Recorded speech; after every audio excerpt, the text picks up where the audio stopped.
day one. It feels a bit like I'm doing a lot of nothing. I'm doing a lot of watching.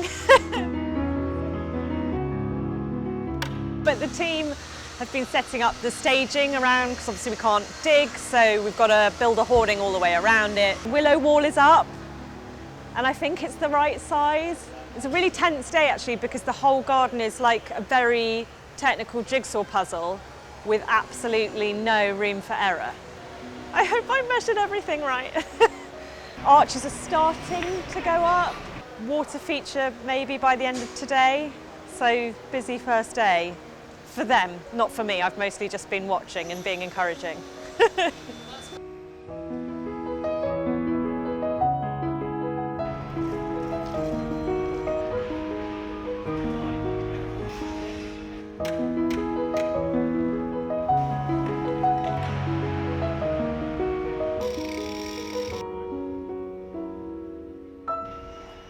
So on the left-hand side of the garden, the planting is very much greens, blues, a little bit of white. It's meant to be quite somber. I guess you could say it was calming, but it's just meant to denote depression and anxiety and sort of unhappiness without being unattractive.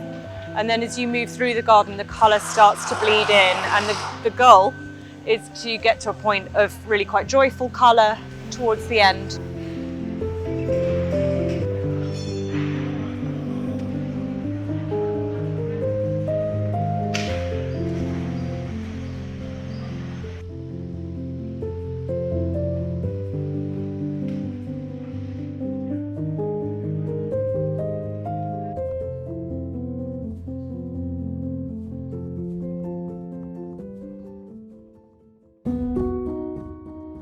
Completely exhausted, completely and utterly exhausted. It's been a whirlwind, and it has taken up every single centimetre of headspace that I have.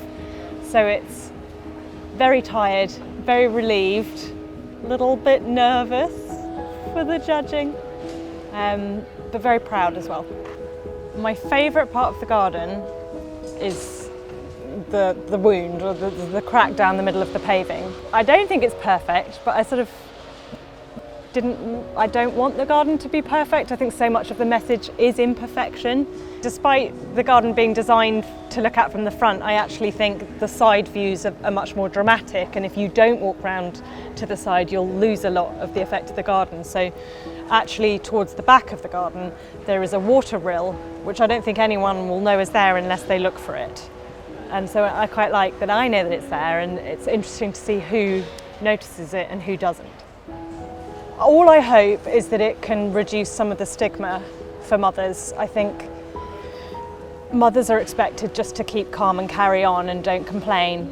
I hope they feel seen, and that regardless of whether it's mental illness or just struggling with motherhood generally, I really hope it enables some conversations to happen. The message expands beyond mothers to anyone struggling with mental health, that they should feel that they can take a risk, admit they need some help, and this too shall pass. There is hope.